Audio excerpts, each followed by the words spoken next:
love that song. All right, hello everybody, and welcome to the Miami Dolphins post-game show on the Finstock Sports Network. I'm Bobby Finstock. That's Finstanza Posner. Steve Malloy, Real Talk in the house. Raphael, thumb number 2. Thank you all for tuning in. The Miami Dolphins are 4-1 after defeating the New York Football Giants in Miami today. Oh, we got a sigh. Oh man, I can't wait to get into this. But hey, the Dolphins 4-1 to get the W, 31-16. Yeah, there's plenty to talk about. I know we're going to hit on it, but let's talk about the positives. Positives, the win. Okay, me and Evan talked about this just earlier today. Everything that happened today with Miami, the way it was going down. If this was the team of 2 years ago, 3 years ago, they would have lost this football game. Except they kept their foot on the gas. They won this game. Devon Achane is for real. Okay, I know it's 5 weeks. I know we got a long way to go. But, Evan, am I jumping the gun here? You know I try to be chill. But am I jumping the gun and saying that Devon Achane is for real? Devon Achane is for real. He's the level of speed that he had on that touchdown, the acceleration, the fact that he's just not going outside the numbers, the fact he's able to go between the tackles, it's something that I haven't seen in a very, very long time. And that was a phenomenal draft pick. The guy just fits into this scheme like a glove. Like a glove. He is, I mean, in regards of playmaking ability, his stats are unbelievable. His stats are unbelievable. His stats are unbelievable, but playmaking ability is equal to Tyreek as a receiver. Yeah. Right now. And I told you this. We talked early, called me after the game, and I was saying, the speed is incredible. Okay, there's no doubt. But he's more than that. His vision, his patience, he follows the hole. He looks for the hole. What's up, Chris? We missed you. We were talking about you yesterday. I'm so sorry. Hopefully everything is okay with mom. What's up, Eric? Fins up. Let me make sure here. You don't want to miss out on anything. Kabooyah. Okay. And so before any of that, Evan, talk to me what you thought of this game, your initial reactions, and then we'll go ahead and get deeper as we continue. My initial reactions were a lot of the things that concerned me during the pregame show came true, in the sense that the Dolphins continue to struggle containing running quarterbacks that are able to extend and make plays. I feel like I said they had to win in order for the Giants to potentially have a chance. They had to win the turnover battle. Well, the Dolphins felt like they needed to let the Giants win the turnover battle because the kind of turnovers that they did were very uncharacteristic, boneheaded plays by the Miami Dolphins. But they're resilient. Whether it's a cheetah touchdown, whether it's Devon Achane's rush, whether it's Tua getting out of the pocket and only throwing the ball where Jalen Waddle needs to be. Those kind of things were just really, really impressive. Like I said on the pregame show that we should be less worried about the offense and more worried about the defense. Well, the offense did what they had to do, but they did in spite of making 3 critical errors during the course of the game. The defense, whether we like it or not, they did get 7 sacks today, which was very impressive. We'll go into the stats a little bit later. However, the time of possession, I don't know about you, the fact that it was the Dolphins got like 1 possession in the first quarter, the way they allowed the amount of third downs, they didn't convert a lot on them, but the amount of third downs that the Giants got mean that the Dolphins just could not close out plays, and the fact that they kept on extending drives. You saw it towards the end of the game, even Tyrod Taylor converting 2 fourth downs. That's still my deep concern about this defense, is that they're very leaky because they like to keep everything in front of them. But it was impressive to see that this team now is after Mike McDaniel said something funny. That was our goal of the year after 5 games to be the greatest offense. And he was being sarcastic, but they are now the greatest offense after 5 games. Like to generate 2,563 yards in 5 games is bananas. Like you're generating over 500 yards of offense a game. So it was just pretty amazing that they kept it so close. Not close, but they kept them in the game, even in spite of having over 500 yards of offense. Like the fact that they had over 200 yards of rushing again, the balanced attack but I am frustrated a little bit in terms of the fact that when they needed to run the ball, they didn't run it, and that's where the errors took place. And then when they realized they made that second bad interception, they just ran the ball the rest of the game almost. So overall, I did see some adjustments. I did see some learning curve, but overall, a win is a win in the NFL. And I will say the highlight of my day, and kudos to Manny and Bearded Fanatic for giving me the kudos because I said it on Thursday night. More importantly than the Dolphins dominating this game was what did I say was going to happen this morning in London? I've been saying it all week that the last week was the Buffalo Bills a Super Bowl. The Buffalo went out there and they came back a little bit at the end, but that Jacksonville sort of let them back into it. But Buffalo losing any given Sunday. Go look at all the games we're going to go through after, probably towards the end of the show. So I'm very happy because I'll tell you the Kansas City Chiefs, who did not play another great game today against the Vikings. They kept them in the game, and there was just some phantom calls towards the end that they maybe should have been closer. The Miami Dolphins have had more dominating victories in their 4 games than a lot of other teams. So to be 4-1 with the Chiefs at the top level of the AFC, how can I be upset about that overall? Considering the fact that we didn't play our best game. Remember we said last year the Dolphins they yet to play their best game. Like the Dolphins are still trying to figure things out, and they're 4-1. But like we said, it's a different 4-1. So I'm happy overall. Absolutely. Raphael says 4 fumbles in 2 games for Raheem Mostert, 2 lost fumbles. H and coughed one up as well. Head coach runs some Oklahoma drills. Brian Bloomer, thank you for tuning in, listening. Appreciate you. That's awesome, man. Thank you for watching. Eric Van Ginkel. Okay, so Van Ginkel and Devon Achin, 2 players on the offense and defensive side of the ball who are consistently performing well. Yeah. They are consistently always contributing.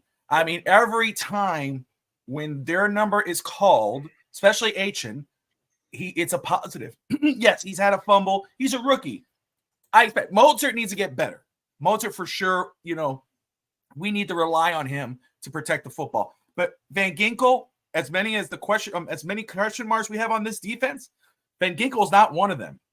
And when we brought him back, and again, I'll rehash this. Evan and I, we talked about this. I said, there's a reason why he's coming back.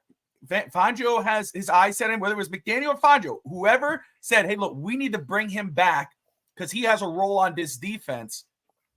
And my goodness, what a role he has. And he's over exceeding that expectation right now that he deserves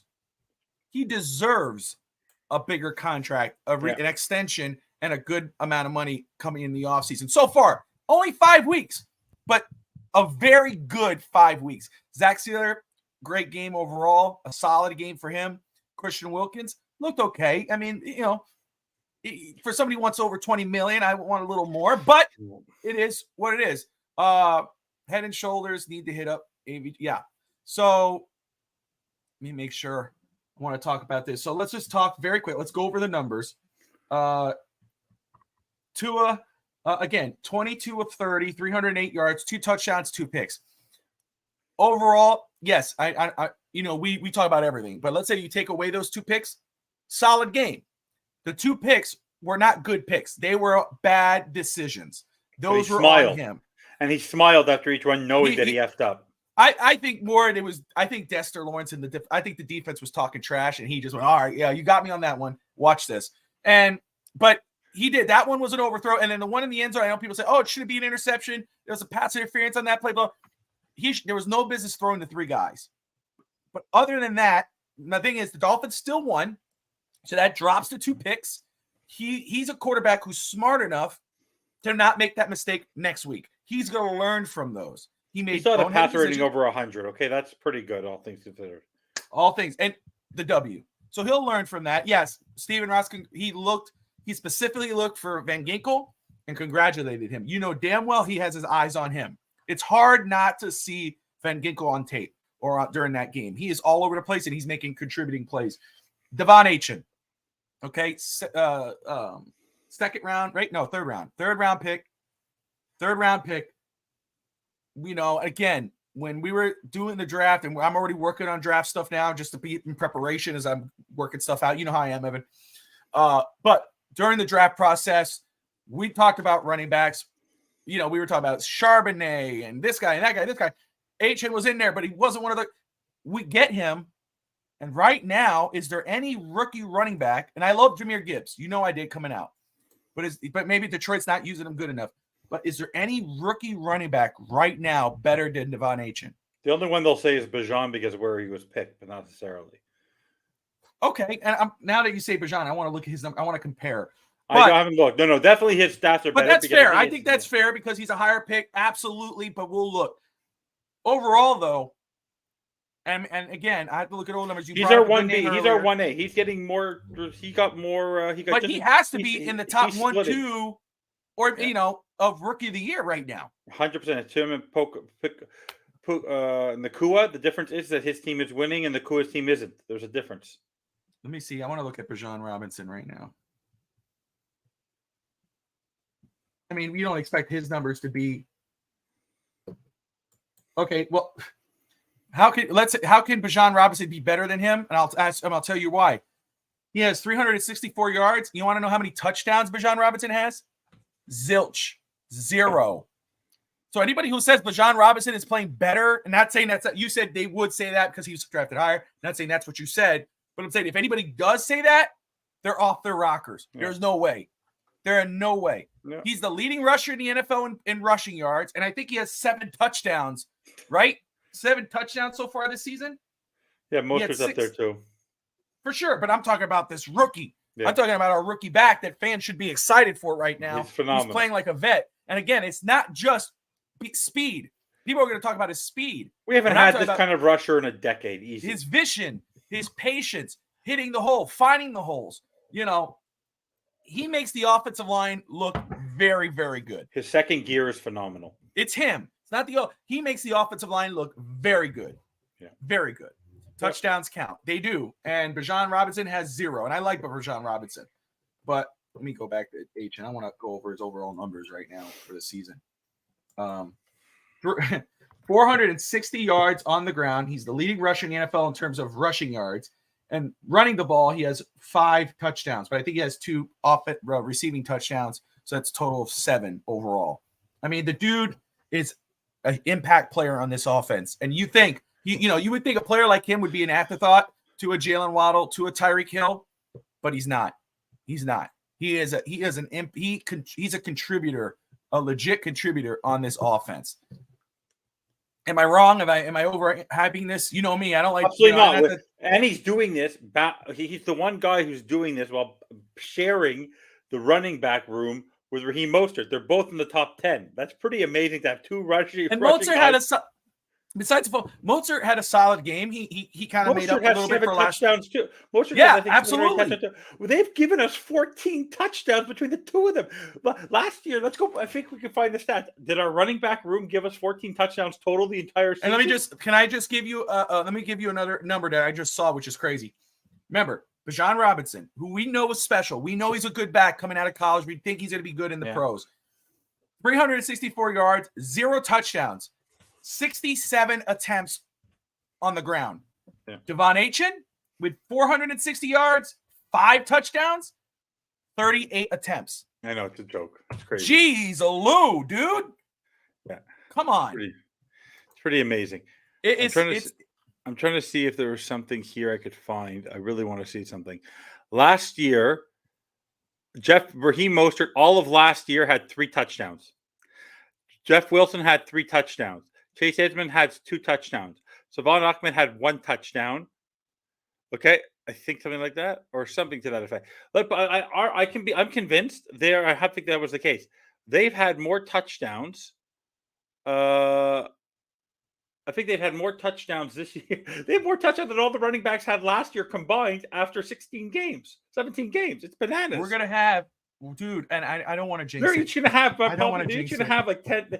They're each going to have like 14, 15 touchdowns each. Where does he stand on the season? Just Raheem. Now that we're saying Raheem has 314 yards on 58 attempts, 7 touchdowns. Yeah. Okay. So he's going to break. He's going to go plus 10 on touchdowns. Yeah. That's what he's doing right now. He might be where he usually is. I'm not going to race through the year. Maybe 800. But Devon Achane is on pace. Him and McCaffrey are going to go neck and neck for most of the season with Zach Moss, maybe. Maybe not Zach Moss, because Zach Moss is going to have to. It's going to lose a lot of his runs to Jonathan Taylor. So it's going to be Tyreek Hill. Achane. Let's continue just going through this very quick, my friend. Tyreek Hill, 8 receptions, 181 yards, a touchdown. He played very good today. I mean, it was Tyreek Hill-esque. I mean, he made up for Buffalo. The poor taunting call. Shame on the ref. Ah, dude. All he was doing was trying to give the you know what I wanted to say? Why did he give his mom such crappy seats?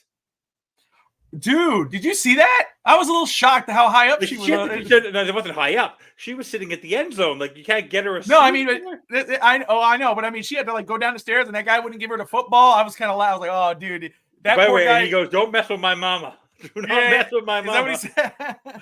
But Cedric Wilson, 4 receptions, 52 yards. Wow, good for Cedric. He did well. Where's Robbie Chosen? Nowhere. He didn't have nothing. Jalen Waddle, 5 receptions, 35 yards, and a touchdown. An amazing catch in the end zone for Jalen Waddle. That was Mike Gesicki like. That was Mike Gesicki going up there to get it. Daniel, Bobby, that's Fangio. He wanted AVG. That's who I thought as well. I think it's Fangio, but I have to put that, McDaniel in there. But yeah, I think you're right. Yeah. Yeah. By the way, the speed. When's the last time you've seen an NFL show the speed on which people are getting how fast they go? And when they show, the reason they're showing it, because like the first 8 or 9 are all Miami Dolphins. It's Hill, it's Achane, it's Mostert, it's Waddle, it's Shea. Like, it's insanity. Like, since when did they come up with they start measuring the speed on how a wide receiver runs or a running back runs? It's bananas. Look at that. How many total sacks was it that we had today? 7 total. Last week, who did the Giants play last week? They had 11. So Miami almost caught up. They played the Seahawks. The Seahawks had 11. I saw 11 sacks on Daniel Jones, who we took out of the game. Hopefully he's doing well. Yeah, but Tyrod Taylor Tyrod Taylor likes to face the Dolphins. Dude, made a joke. As soon as he came in, I went, "Oh, here we go, come back!" Like, it's Tyrod Taylor. He's a headache, dude. All over again. But Zach Sealer, forgive me, whoever brought him up earlier, but yes, Zach Sealer, 7 total tackles, 2 sacks. Great game. Jerome Baker had a sack and a half, 4-4, 8 total. Agba had a sack and a half. Wilkins had a half a sack, and Eli Apple had half a sack. I mean, we were coming at them, and again, not the performance. I did not come out of this performance overall defense feeling good. I was okay. Honestly. Honestly, yeah, it was all right. But the time of possession tells you something. When you're losing the time of possession to the New York Giants, 36 minutes to 24 minutes. In 24 minutes, we put up over 500 yards of offense. In 36 minutes, they put up 268, which means they had very slow-moving plays, sustained drives a little bit, and the Miami Dolphins just couldn't get off the goddamn field. Just kept on giving them the fourth downs. Kept on giving them second downs to first downs. It was a pain in the butt. Let's see. Let's do this. I know we're only 19 minutes in, but since we are talking about it and everybody could put their comments below, who are your studs and duds of this football game for this Dolphins win? Achane. I'm thinking, Achane. Hill, just because Hill just showed the speed that he showed, and Van Ginkel, because I'm just going to the 3 consistent people. Like, they were just like the 3 most consistent players on the field. Yeah, I'm with you. Let me see. Who can I switch? Connor Williams would have had a great game had he not taken that stupid holding call. Yeah. Devon Achane, Tyreek Hill, and since you say Van Ginkel, I'm going to go with Zach Sealer as a stud. Zach Sealer. I mean, there was a lot of good plays today on both sides of the ball. This was I said the thought. There you go. Yeah, that's a dud. No, Jake Bailey's a dud. He hasn't punted in forever. We don't let the guy get on the field. The guys. How many punts does he have all season? 5, 4. You're defending him? No, but that's why I'm not surprised. Sanders was great today. Didn't miss. I told you he'd get a field goal. Yeah. But my buddy's complaining, why does he have him in fantasy? The guy never gets any field goals because we score too many touchdowns. That's why. We go for 7. We don't go for 3. By the way, let me ask you something. When they were down at that point, I think with a couple minutes left, they're down 31-16 on the 50, and Dayball kicked the ball with like 4 minutes left. That's right away. That's why we have Mike McDaniel and why they have Brian Dayball. There's no way on the 50 with 4th and 1 does Mike McDaniel not go for it. No, yeah, absolutely not. And Brian Dayball needs to buy himself a hat. I don't have a lot of hair on my head. I got a shorter haircut today just because I want to be clean for next week. But man, oh man, his head was I've never seen a head like that. I don't know how he played that whole game in that beating sun with no hat on. Didn't his mother teach him to put on sunscreen and a hat? He's gonna be burned up. Crazy Dolphin is back. Welcome back. Thank you for tuning in. Heck? Yeah, he's a stud. I'm telling you, next Boner week and he's gonna be perfect. He's gonna be perfect next week when I'm there. I just saw something that somebody was. I think it was speculation. I don't think it's a report, but I did find it interesting that they said the Dolphins might use Chase Claypool as a tight end. Why not? By the way, speaking of tight ends, I want Nick Needham back ASAP. For sure. And the reason why is I saw today they struggle against tight ends, and if they need someone like Needham back to face Travis Kelce, because they need someone to drive Kelce nuts, or they're obviously going to try and double team him, but they need someone in the middle. And when Nick Needham last played, he was a great slot corner. And we need someone there. Honestly, we really do. Absolutely. Most want to see if we get any news as it comes out. You told me something during the when you called me about the reactions of Dolphin fans after the game. They were angry. Like people are angry because people expected this win. Like the fact that they did what they did. This team is totally different.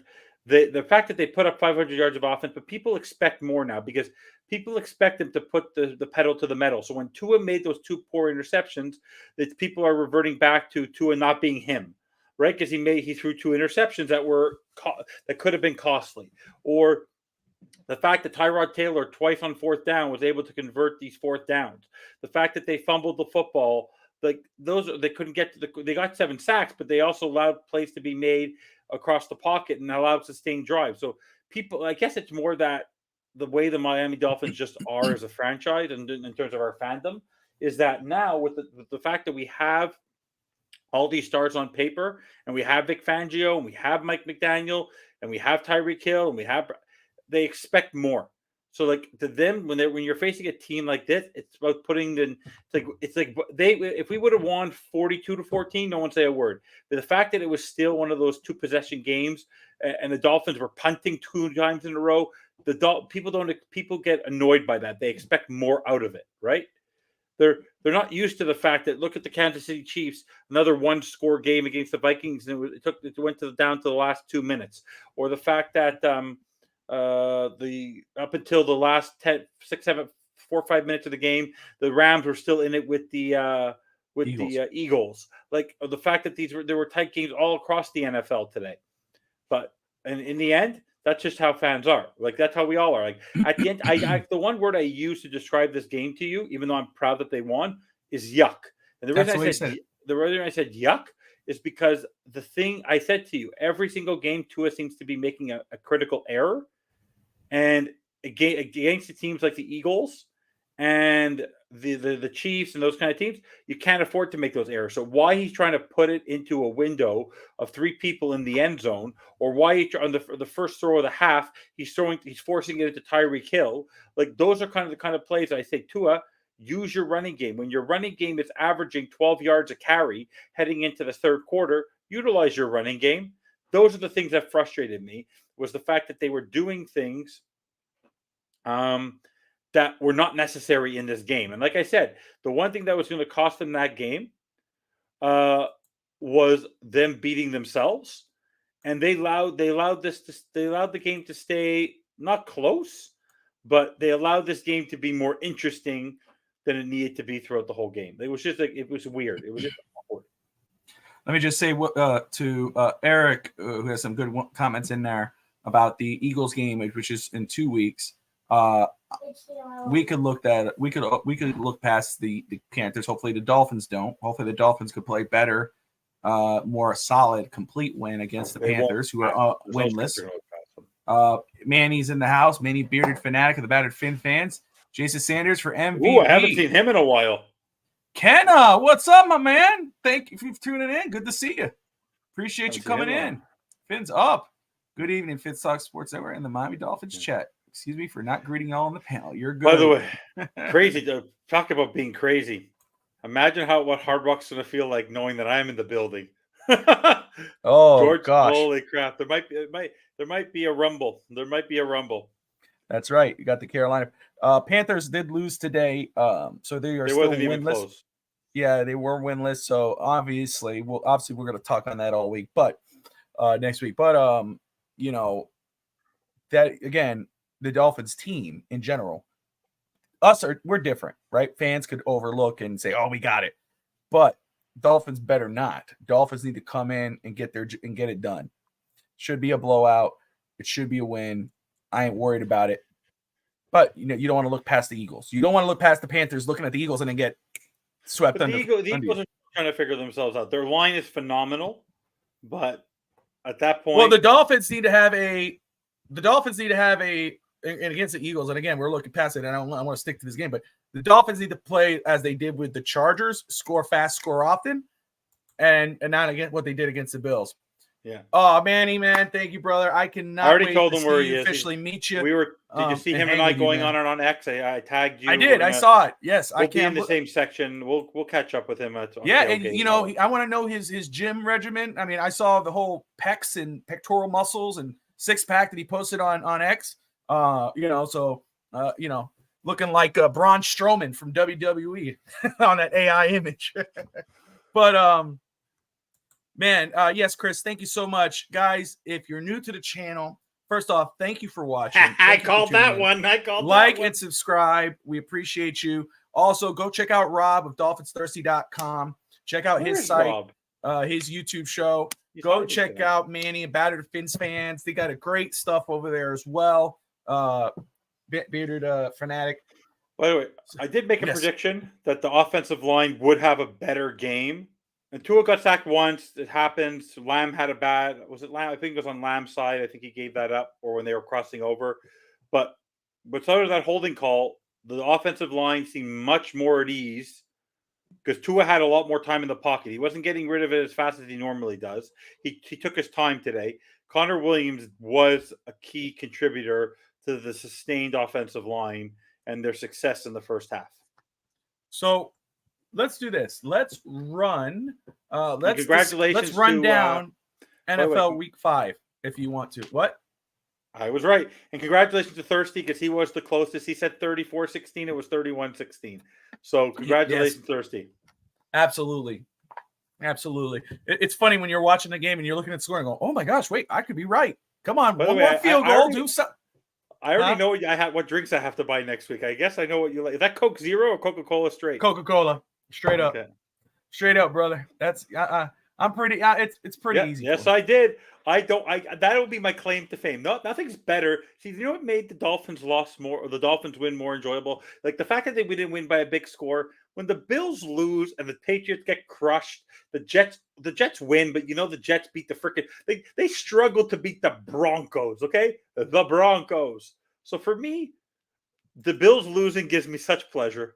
It gives me such joy. It's phenomenal. Let's run down these games very quick and see how many we did get right and what we got wrong. I got a lot wrong. Okay, so we know you said it. Hey, Jaguars, they were staying overseas. They're in London. They're chilling. Bills had to go across. They were on this huge high. They won their Super Bowl last week against the Dolphins, and they come crashing down 25-20 against the Jags. The New Orleans Saints, defeated the New England Patriots 34-0. Mac Jones. Wow. Tom Curran, go kiss my ass. Mac Jones would be just as good as Tua, if not better, in this offense. Tell us how you really feel. Yeah. By the way, on the last 42 attempts, guys, want to hear a great stat? In his last 42 attempts, Mac Jones has no touchdowns, 6 interceptions, and 2 fumbles. Okay? That's bananas. Okay? Imagine Tua in 43 attempts had 6 interceptions and 2 fumbles and no touchdowns. He would not be the quarterback of the Miami Dolphins anymore because there'd be a riot outside of Hard Rock. Mm. You don't think so? Moving on, Tennessee Titans in Indianapolis facing the Colts. They blew it on a 4th and 1. They had the Titans for that game. Titans lost 16-23. By the way, they were in the red zone, the Falcons game. That was a close game. They lost it at the end. They lost it at the end.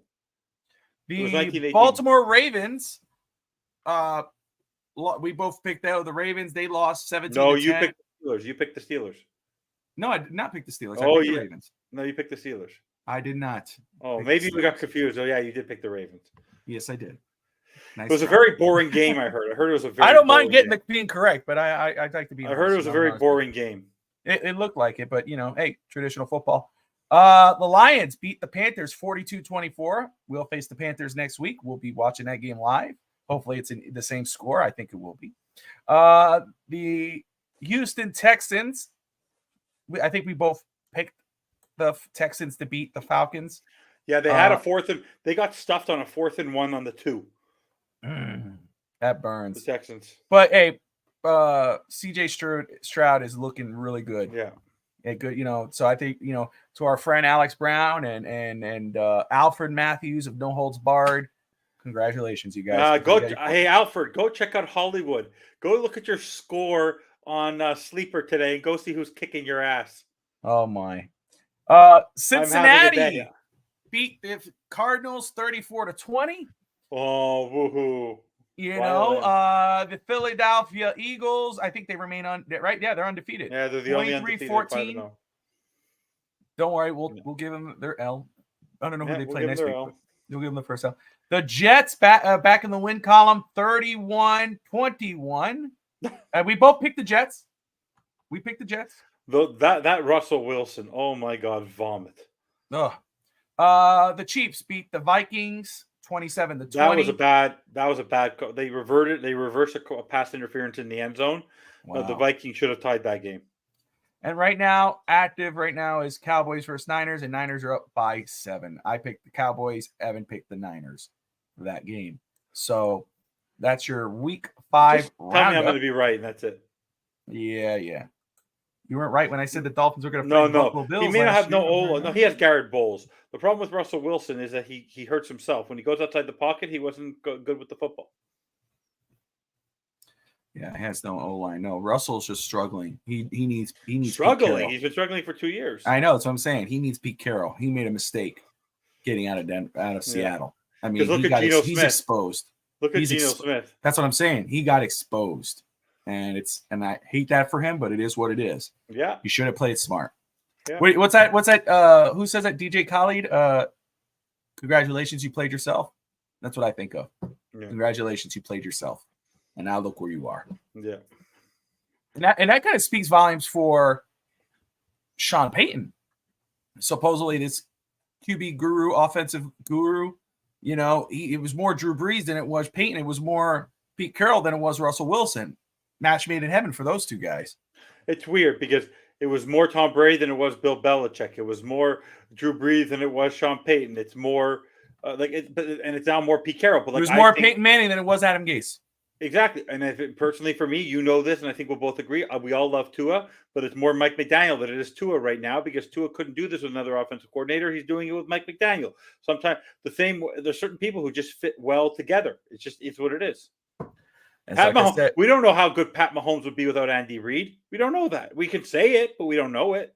Well, but what we do know, especially like somebody like Tua, but with with Pat Mahomes or Tua, about their talent. What they actually, they're talented quarterbacks. They're good quarterbacks. But what brings the best out of them is their coach. Because we know, I think if you put Andy Reid, let's say if you put Andy Reid right now, the Dolphins offense will be but it's explosive. It's going to be explosive.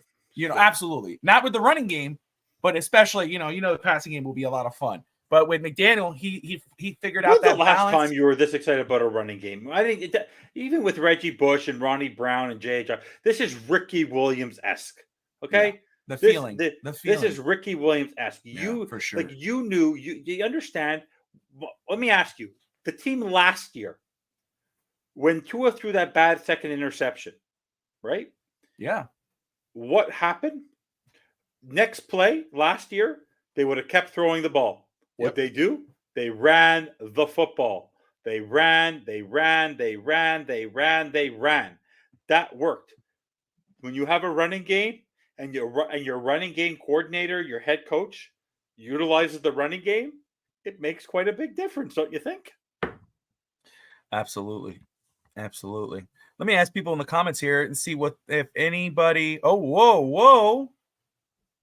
AJ Atia, Alex is in the house watching post game. What's wrong with him? Is he? What's up, Alex? Should we drop the link? Has he ever been on the post game show? By the way, He we knows didn't how give to our get duds. in. We didn't give He's our always duds. welcome in. He knows We it. didn't give our duds. You asked for studs. You didn't ask for duds. We talked. Yeah, we said We studs. gave Was one Jake dud. Bailey? No, we said Jake Bailey. That was about it. All right, who's your duds?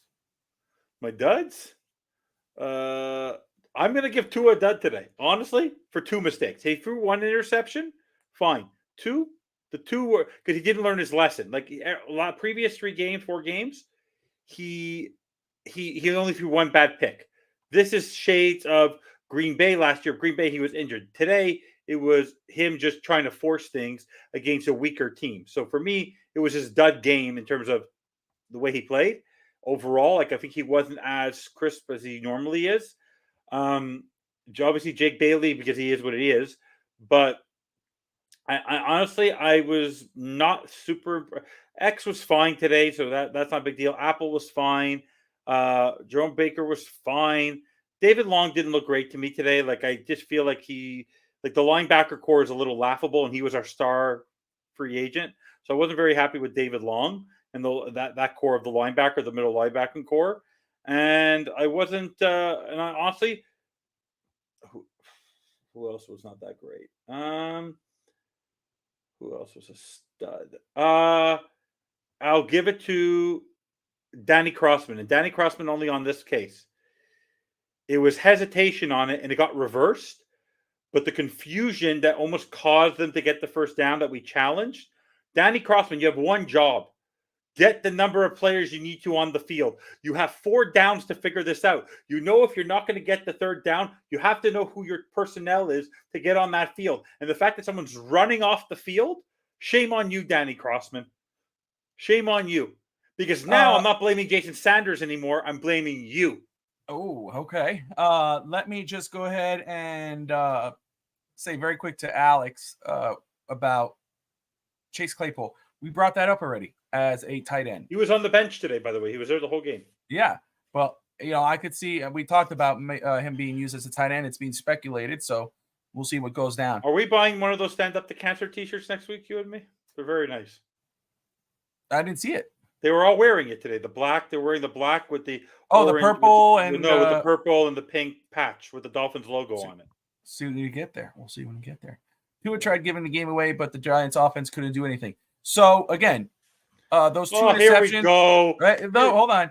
Let me just say Brett. Again, here comes Mini Brett. Brett's coming on. No, he's not. He is. I'm leaving. Goodbye. Yes. So Tua did have those 2 interceptions were bad interceptions, but again, to me that was being forceful, and but 2 years ago the Dolphins won a football game. But because of where the team is right now, they won that game. Tua will learn from that and get better. Tua learns after he makes mistakes and gets better. The second interception was his fault. The first interception, I blame Mike McDaniel strictly based on the fact that Mike McDaniel, the one area he needs to clean up is the red zone offense. When they're around the 10-yard, he's trying to force it with the ball. Give the ball to your running back. Like, honestly, just run the goddamn ball. Run a jet sweep. Run Tyreek Hill going one way. Run A-Chain going the other way. Run Jalen Wall the other way. Do something fun and cool, but put the ball in your playmaker's hands. Stop forcing it into corners. Stop forcing it into tight windows. Give it to your running game. Look at that. See, and that's why if you don't trust or you don't believe, I don't want to say don't believe because we know how talented, especially H-Chain is.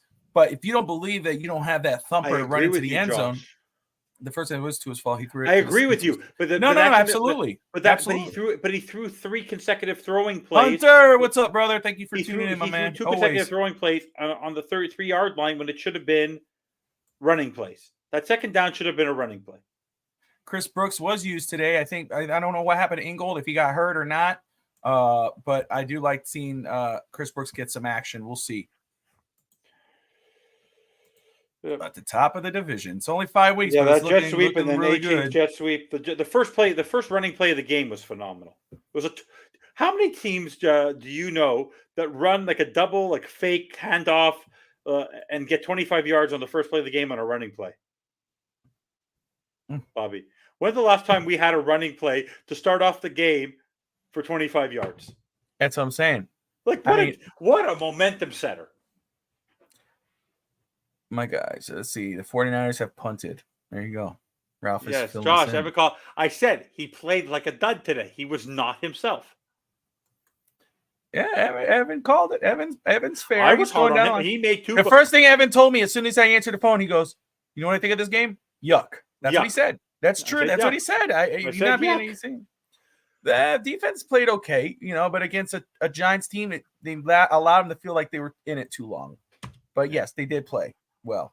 I hope they have a overall solid, dominating win next week. Honestly, though, the 2-4, I don't care what the score is. The 2-4 converted 4th downs by Tyrod Taylor with his legs. Shame on the Dolphins for that one. You can't let Tyrod Taylor beat you on a 4th and 6 and a 4th and 11 when you can just easily close the game. Right? Oh yeah, the rookie QB. The rookie running back for sure. All I picture is McDaniel doing right at the draft, right? Yeah, that's right. As soon as we took him. But that's why for me, when we look back, I'm happy to have the corners, but that's why Cam Smith is kind of bothersome to me. Only because hasn't been an impact player yet for us. And considering the fact that we lost Ramsey, he's not. Christian Gonzalez was an impact player right away.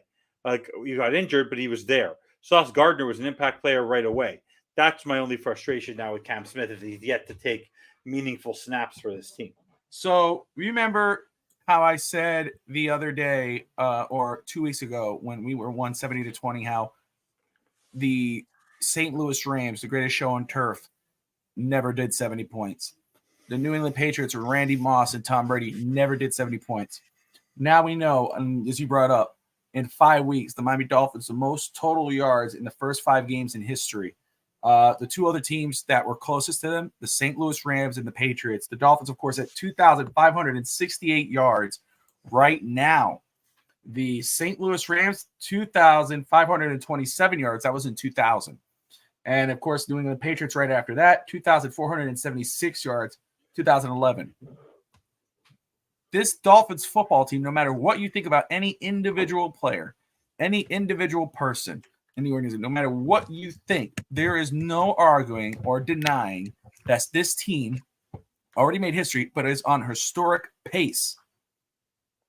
And it's not like you have a Tom Brady or any of that. I mean, Tua is good, great, whatever you want to call him, but no one puts him in that echelon right now. But as a total offensive unit, passing the ball, running the ball, receiving the ball, questions on offensive line, but overall, this offensive unit is on pace to make a historic record. And no matter how good you felt about this team coming into this season, unless you were just being a complete homer, I don't know who even thought of that. Maybe top 10, top 5, the best offense, but not historic making. And it goes to being a balanced attack, running the ball, receiving the ball, passing the ball, and rushing the ball. The Dolphins are firing on all cylinders right now, on all cylinders. Now, of course, truth be told, and these are the naysayers, because I know they're going to say it. You did it against the Chargers. You did it against the Patriots. You did it against the Jets. You now did it against the Giants, but you didn't do it against Buffalo. You have to do it against the measuring stick games. Absolutely. Fair enough.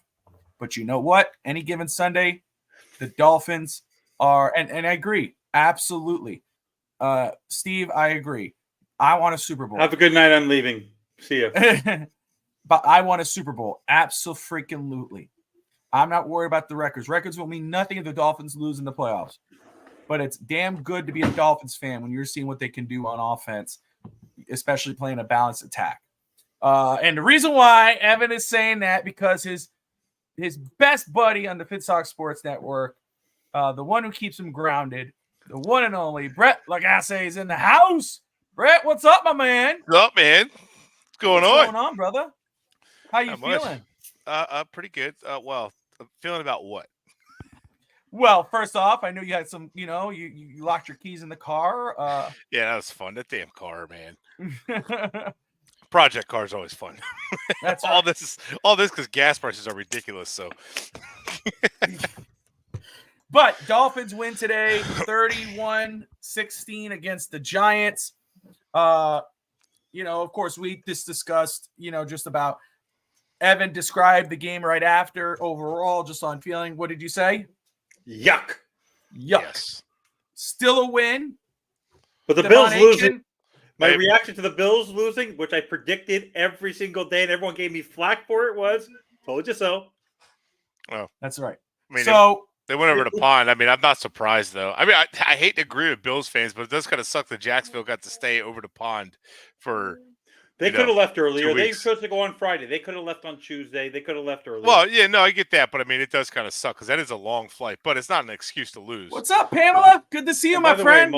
Milano might be out for a long time, so no Tre'Davious White, no Matt Milano. But them losing secondary, they've lost all but one or two corners, and they had now their middle linebacker goes down, so they're hurting on defense, and yet their defense still plays respectable. So yeah. All right. So as far as the win goes, Miami did score 44 points today. Yeah. Yeah.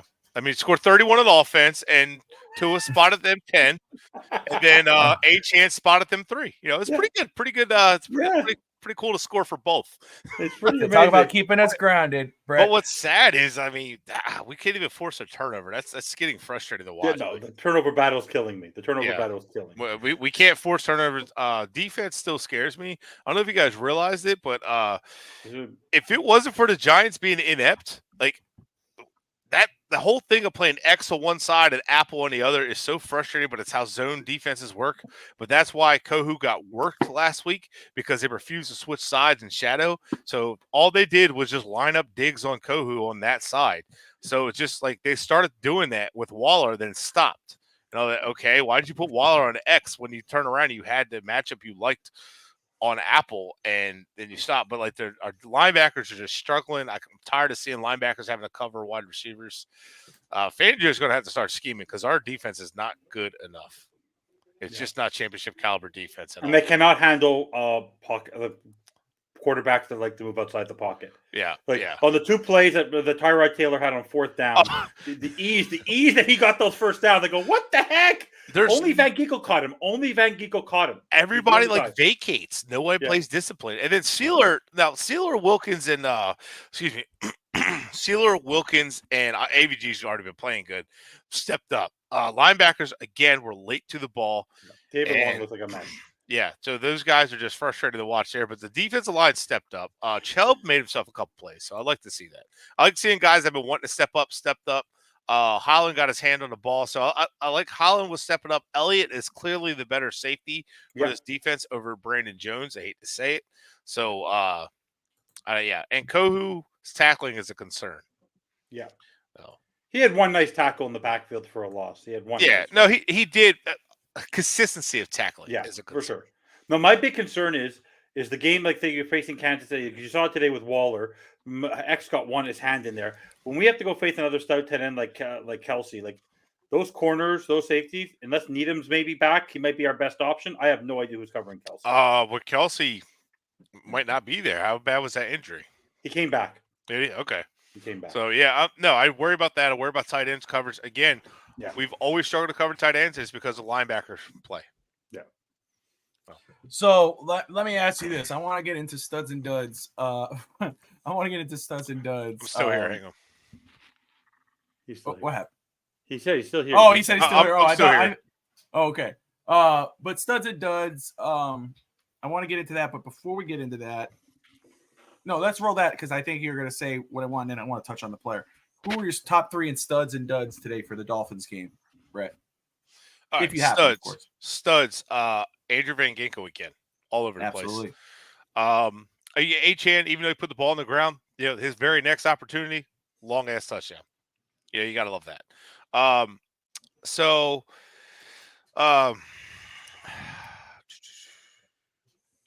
go to the stud. It's like, I don't know. I don't want to be too on the nose, but I'll give Mostert a stud again because the run game just was on fire today. They took the ball out of Tua's hands and the run game just went straight down their throats and went to touchdown. And I'm going to give Mostert and Achane the 2 studs on offense and Van Ginkel on defense. Can I ask you a question? Because you posted it on X also. How do they get rid of? Because you posted it early and often. How do they get the woes? Mostert on his first main carry almost lost the football. Like, how are they supposed to adjust to that? Because Mostert seems to be struggling to hold on to the football. You just hammer it in practice, and just every drill you do, Mostert how you hold the football. Mostert how you hold the football 2 hands. You just kind of like keep reminding until it's like second nature. Now Mostert's not a huge tackling guy or a fumbling guy, but it does happen. Achane got a little sloppy with the ball, typical rookie.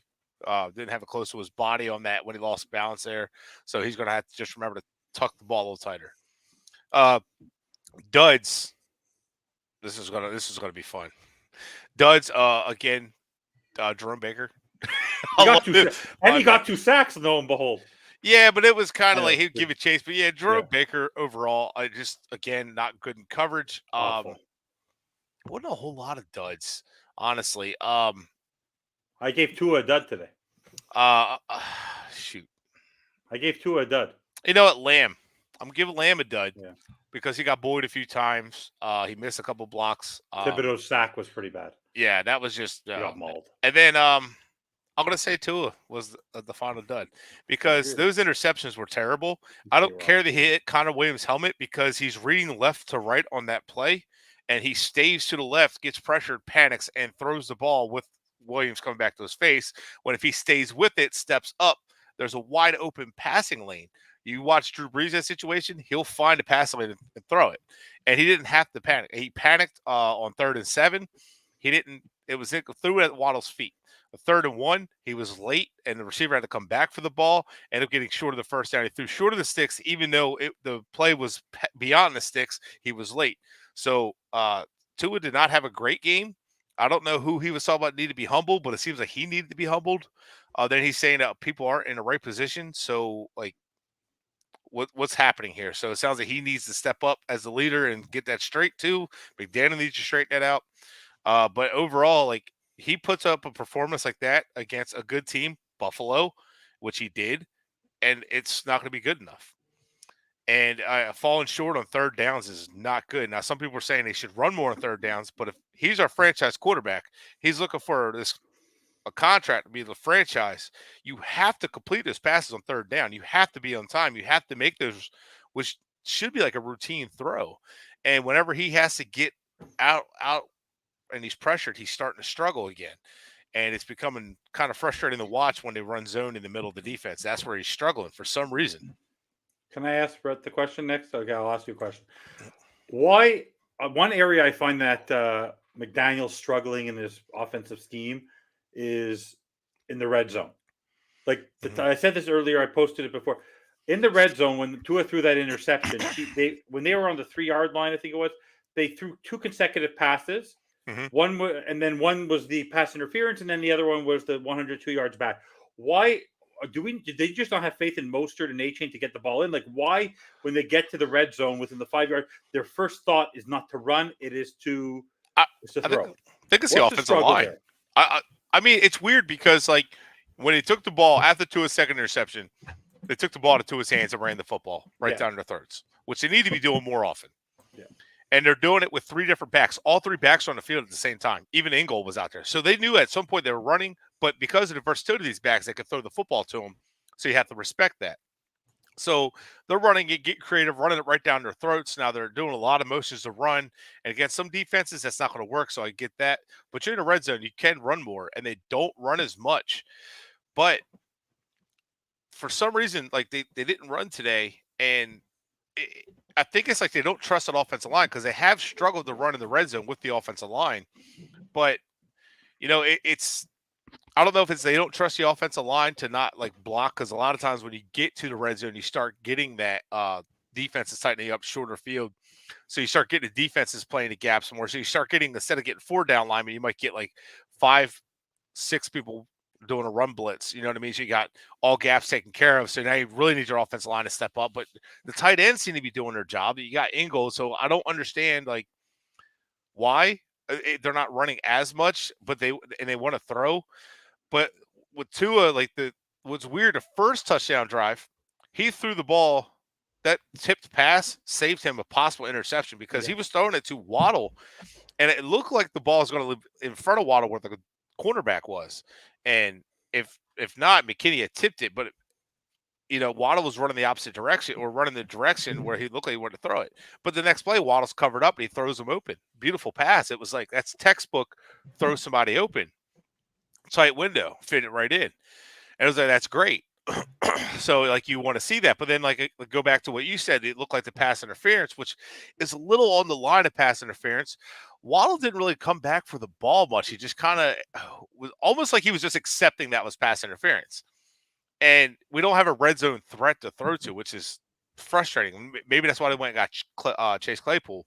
But Jordan Smythe isn't much of a red zone threat. Where was he? Doesn't have that athletic. Did he play today? He didn't get one reception. No, he didn't. No, they're not going to play him right away. What was wrong with him? He was injured? No, not Claypool. Who, Claypool? No. Durham Smythe. Smythe? He played. Yeah. He was there. He played. He didn't have one target. He didn't have one target. And that was Tua. Tua had him a couple times open. He loved him the last couple games. Yeah. He didn't use him once. He used Wilson 4 times. So because he let me, and I just love. First off, I want to say this very quick, and I don't stray from it, guys. But I just love how everyone's like, I'm leaving, and then the whole time it's yes. I agree with you. I was like, what the hell is this guy? Wait, you do realize that I only say that because I love Brett. Like all my football knowledge is Brett. You're just, that's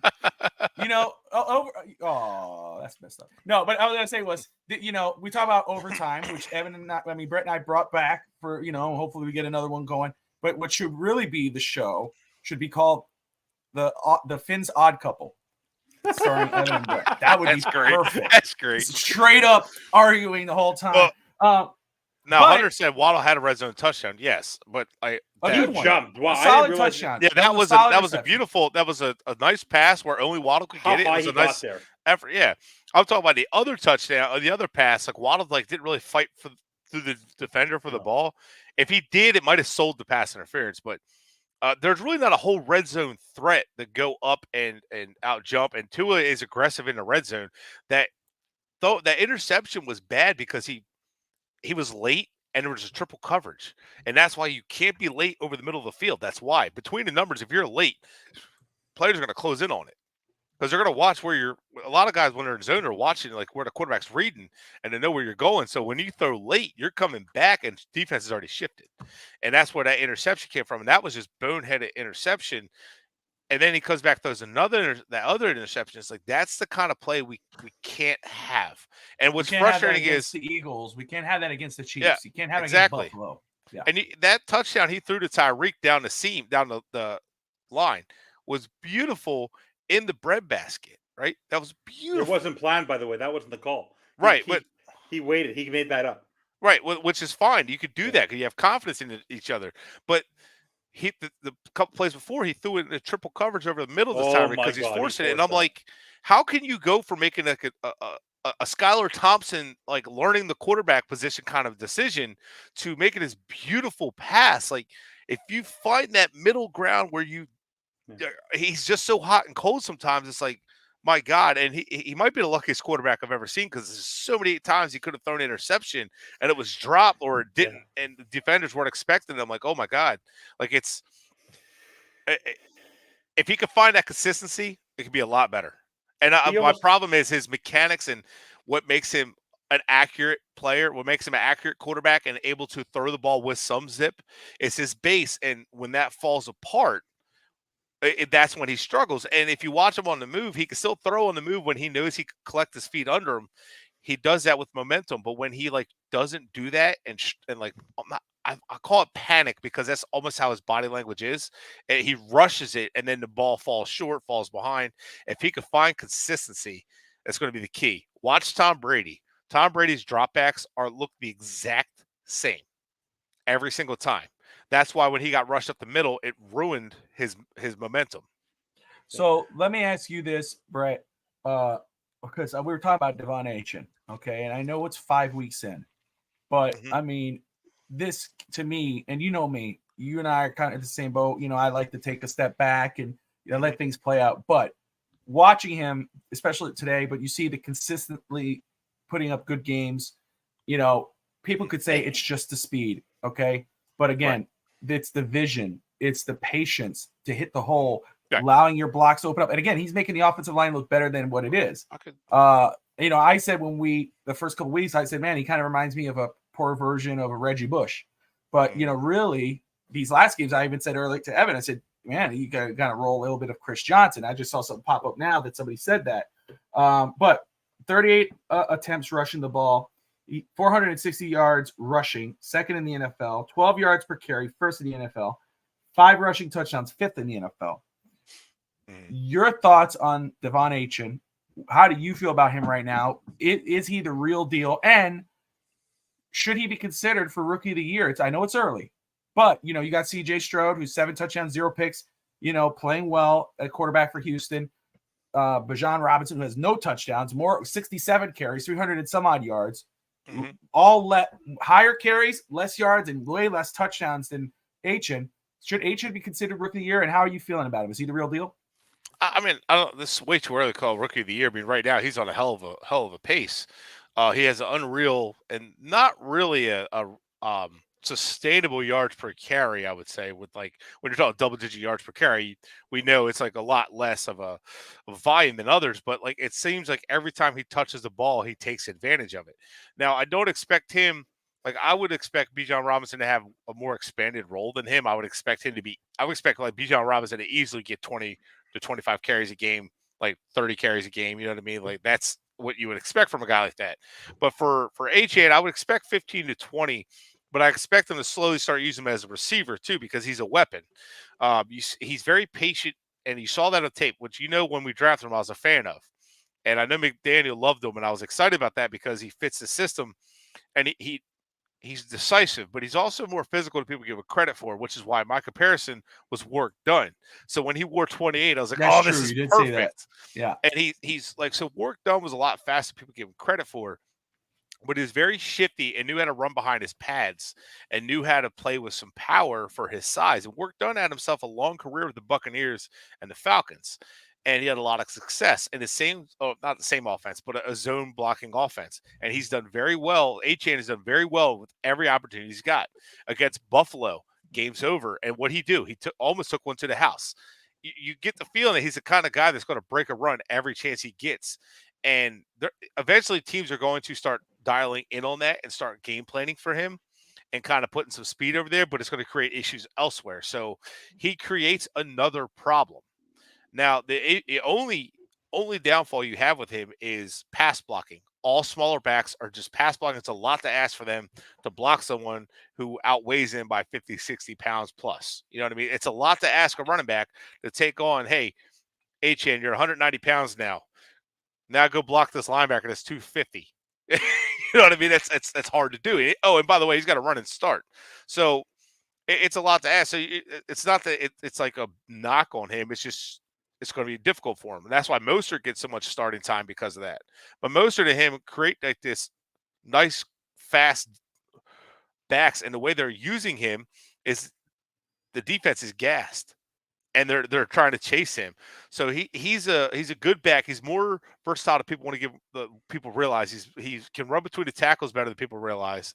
I still would have liked Jonathan Taylor to pair with him, because I was a fan of the Falcons offense back in the day with Vic, with TJ Duckett, and Warwick Dunn, because they had that power back with TJ Duckett, and they had Warwick Dunn as that speed back and they're like reliable back.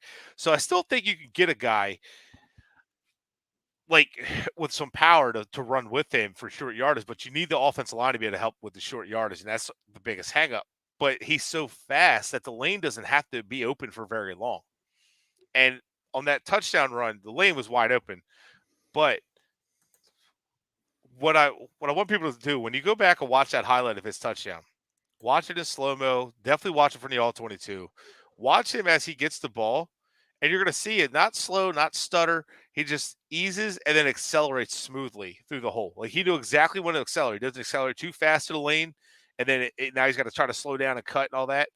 He gets to the lane. As soon as he sees it, he's gone. He accelerates. That's what's big. And a perfect example is, you know how Waddle is when he catches that ball and he hits that next gear? And you know how he, like him and Tyreek and all them, like when they hit that next gear and they have that lane, they don't hesitate. They're gone. Same thing with Achane. And that's the one thing I'm big excited about him for. And he's a damn good running back, and I don't think he's a fluke at all. I don't think he's a system back. I think he's just a good running back. And I think he's going to be good for a while. I just don't think that we're going to make him a feature back, and I don't think they should. You brought up, obviously, Jonathan Taylor. Congratulations to him. He got his contract. Staying with Indianapolis. He won the standoff with Israel. But it's Irsay, not Israel. Irsay. Whatever. Israel. Jesus Lord. Israel, whatever. Anyway, but I did bring up on Fitz Talk today, but I was talking about top 5 trades that the Dolphins should make. But today I talked about that I would not sleep on a running back. And I don't mean that as I know people go, why do we need a running back? We got Achane, we have Mozart. Look, we have Tyreek, we got Jalen, we got Barrios, whatever, but we still got Claypool. I think that the Dolphins do not sleep on a running back, especially we're talking about, hey, why is he not running in the red zone? Maybe he doesn't trust them. Maybe, like you said, maybe it's the offensive line. Well, then you need a thumper. I think that you still need someone to pair with him, a bruiser, to possibly make. Is there anybody out there, not Taylor, obviously, that you would say? I know somebody brought up Fournette earlier. Fournette, could be a good. Is there anybody like Fournette? I said Derrick Henry earlier. I said I wouldn't sleep on that. Team is struggling. They're trimming. They are struggling. They're trying to trim. They want to cut the salary cap. Ryan Tannehill probably out after this season. Derrick Henry probably out. Is that a player that you think Miami could make a move for? What running back do you think could fit perfectly with Mozart and Achane? Man, that's tough because there's a lot. I mean, I know a lot of people want to say Najee Harris, and would not surprise me because Greer loves like Alabama guys. He loves those guys. Jacobs, I don't think he gets traded because did he get signed a contract? No, Josh Jacobs? No, he got an extension, year, right? just like Chris Jones. Make him happy.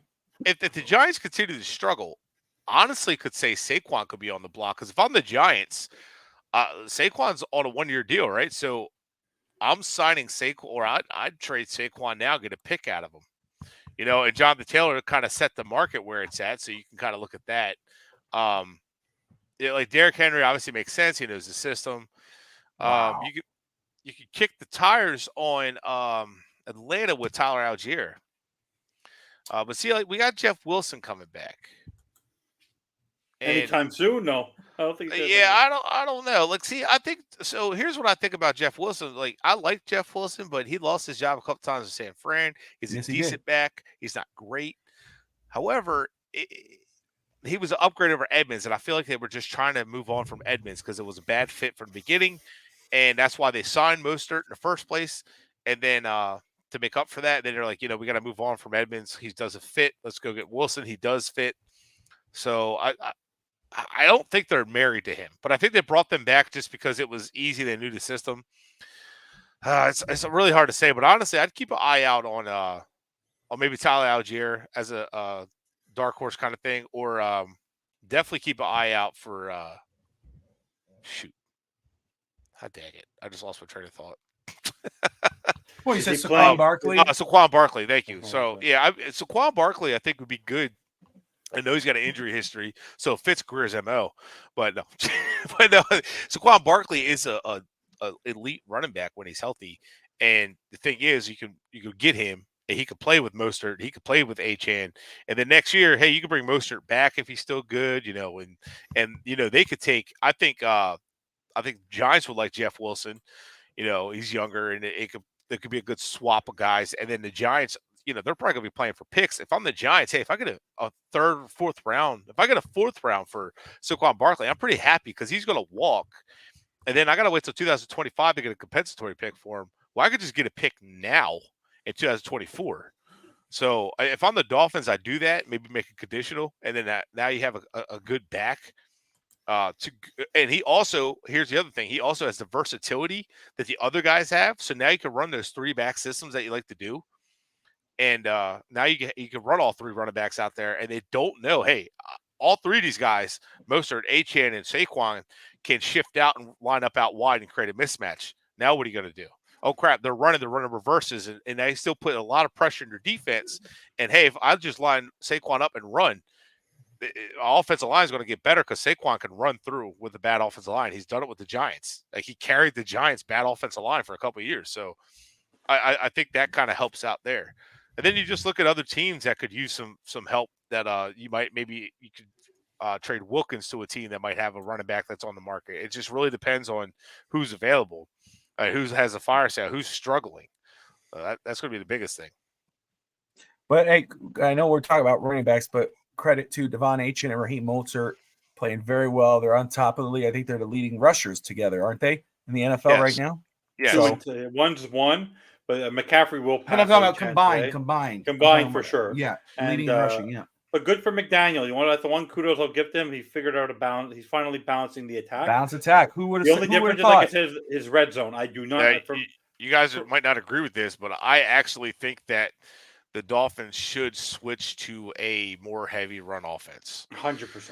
And absolutely. I think they're built more for a passing offense. That's exactly what they're built for. That's what they're built around, and that's the strength. But I think they're starting to get but think about how dangerous your team could be, that if you're a heavy run offense, a run-heavy offense, that people are, and you can't stop H, you got Mostert, you got H, and whoever else you may get, and you're focused on, and then 200 yards, 400 yards a game, and then you go on, or 300 yards a game, and all of a sudden, after you start to choke up on the defense to stop the run, they beat you over the top with Tyreek or Jalen.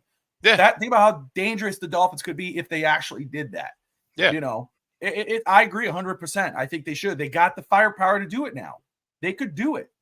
You know, of course, you open up the playbook or the shootout when you got to go against a Justin Herbert or Pat Mahomes. But these are these type of games, run the ball and keep running the ball. You got the power, the talent to do it.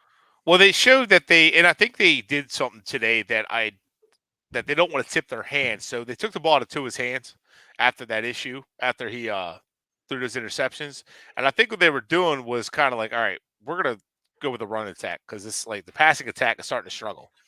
So we need to start running the ball. Now, they really pass to set up the run the way they do things. But I think if they move, I think what they're going to do slowly is start to develop that run game. And if you remember McVay, the first year, I felt like he passed more than he ran. I have to look at the numbers. But the next year, he started to run more. And then they went to playoffs. They got,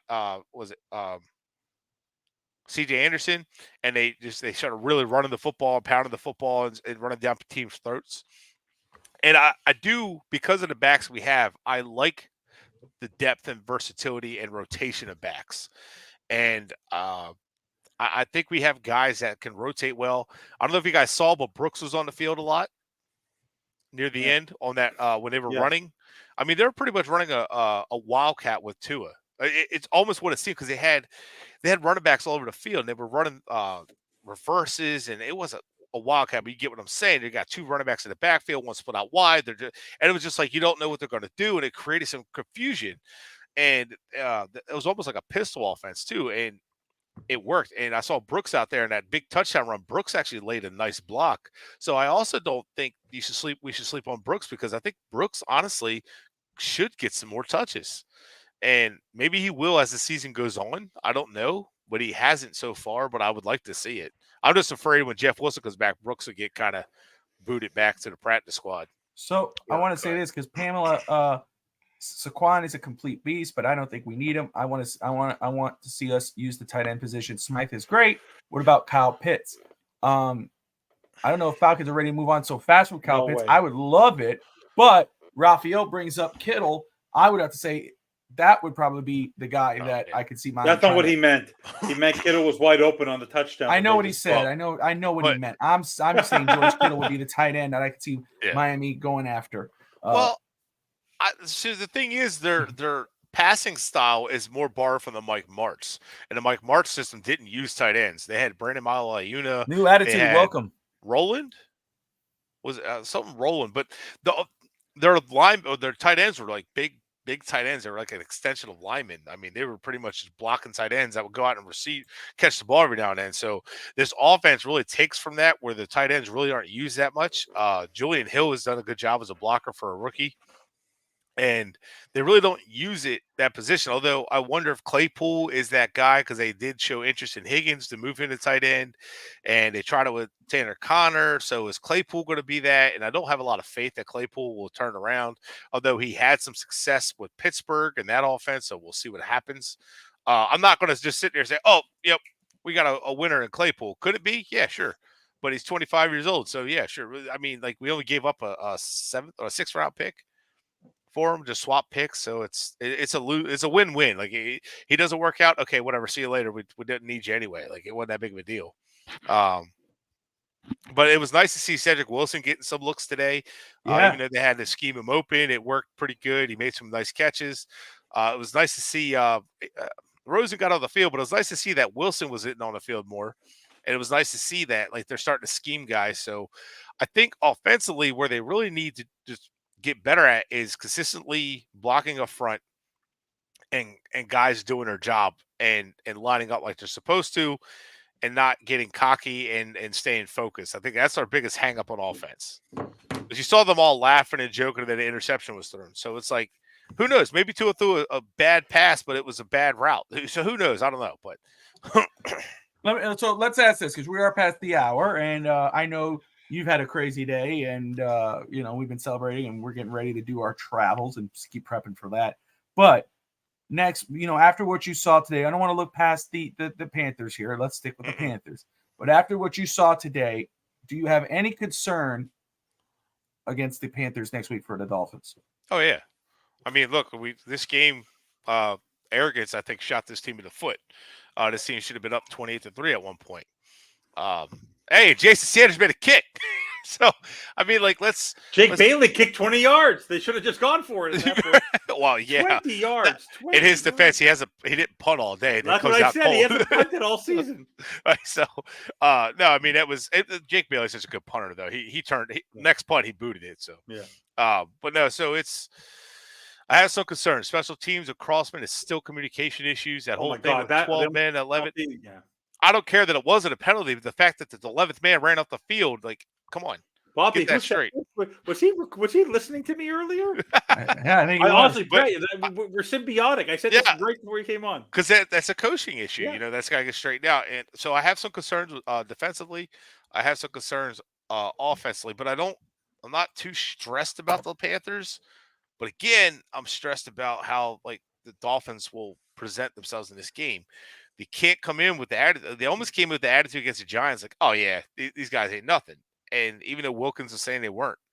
So that's what I'm worried about. More worried about the Dolphins than I am the Panthers. Does that make sense? That's exactly what I think. Because the Lions just trounced them. Like, Miami should be able to do the same thing. They have the talent to do it, but don't get too arrogant.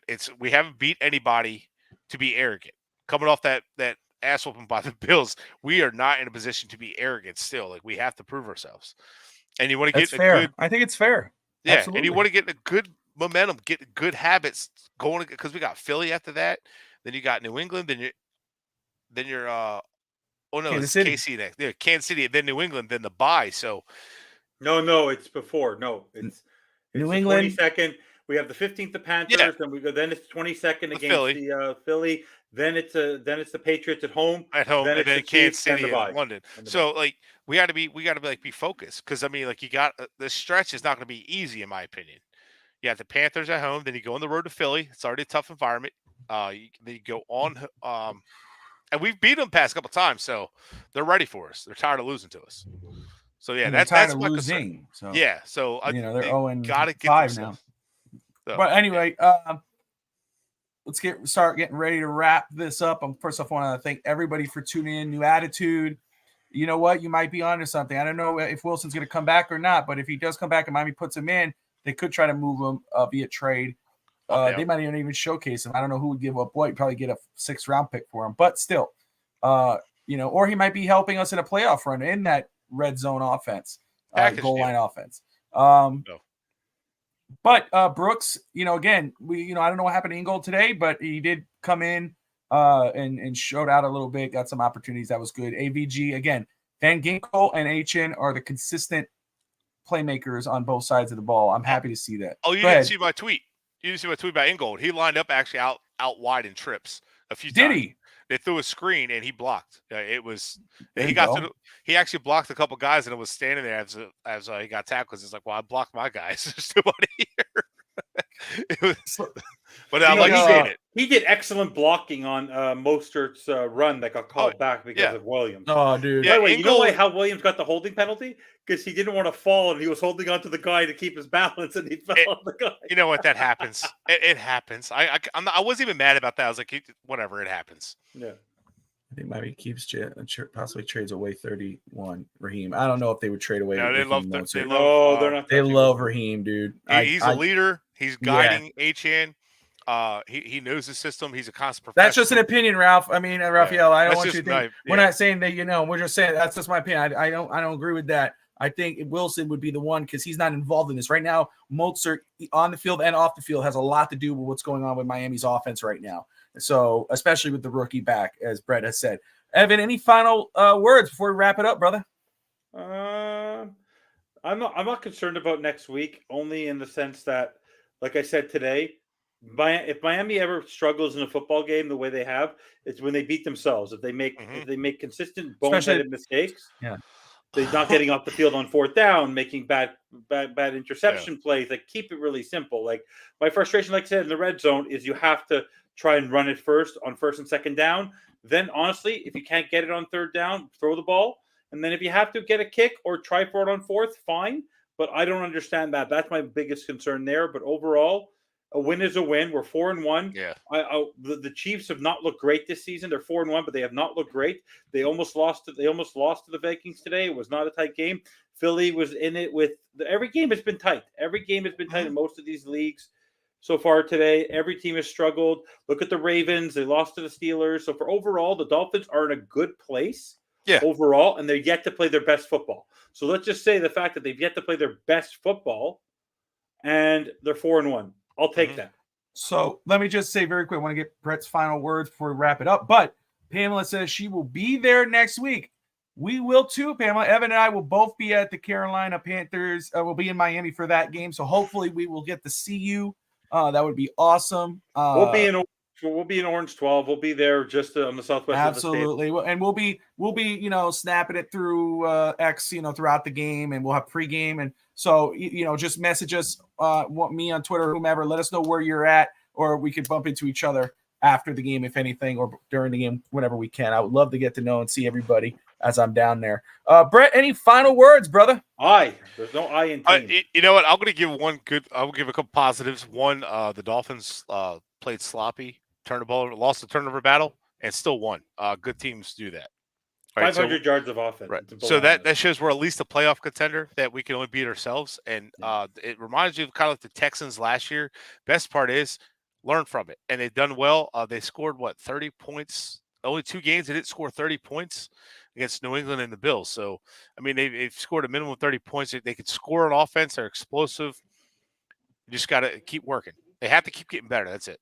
And I think they need to treat the Panthers game as if it is they're playing the 49ers or they're playing the Chiefs. They need to treat every game for the rest of the season as if they're fighting for their playoff lives or they're playing the Super Bowl, because it just do not play down. I think today was kind of like starting to look that way, sloppy.